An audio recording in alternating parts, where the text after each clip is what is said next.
do you have any thoughts, I guess, of why you think it's so hard to talk about mental health, or why we tend to kind of avoid that topic? Well, I think it's a history topic.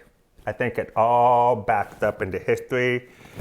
Years and years ago, long before we were even thought of, but in the early 1400s, if people were born a lunatic, as they called them, or crazy, as they called them, they were witches or warlocks, and they were burned at the stake. So that started the history of this. And then we started putting people in institutions. And once we started putting people in institutions, we came up with terms such as insane asylum, right, or the crazy house. And so now we had that going on. We had an avenue by which we put people somewhere to take them away from the population. So there are generations of people that can still remember, oh, I had a grandma, but she lived in the insane asylum. I think as the younger generation start to develop their own repertoire and their own understanding of mental health, that we'll be in a better place in time to come. But history shows that mental health has taken a bad turn due to a variety of media examples. So many times we have a person with mental health displayed in media as a monster. Scary, psycho. We don't usually see unless you can tell me a regular primetime TV show where somebody who has bipolarism that's being treated and they talk about it. Mm-hmm. Or do we have somebody who suffers from depression and they talk about it in media and it's okay? But too many times we see bad media portrayals. What a Beautiful Mind, remember that one?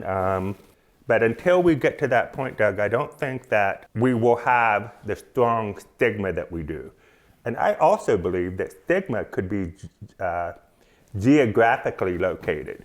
For example, if we have an area where mental health services are provided on a daily basis, or in an area where people are educated on mental health issues, we're more likely to see the stigma be reduced. Mm-hmm. But in typical Appalachia, where we live, sometimes we have generations of people that just don't want to talk about it. I do believe that people come back from the war that may have had, like Vietnam War, mm-hmm, or World War II, may have had some post-traumatic stress. But back then, how did we deal with it? They went drinking, and they kept drinking, they started smoking, and then I've had several clients come to me and say, my grandpa, he was in the war, but he never talks about it. You know what, he drinks a lot too. Boy, does he drink a lot. So I think there was a generation of people that didn't want to talk about it, but they self-medicated.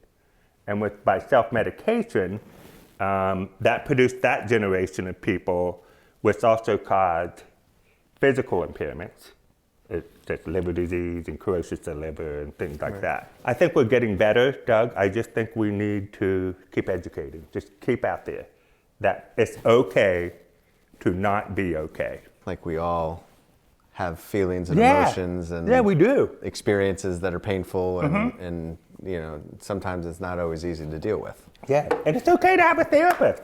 Right. It's okay to have a therapist. I mean, I would just, I think I have a couple of people that, I'm proud to call you my shrink, and I'm like, I'm just your therapist, I'm the person you talk to, but they think it was kind of cool to be able to have one, but it's okay. It's all good.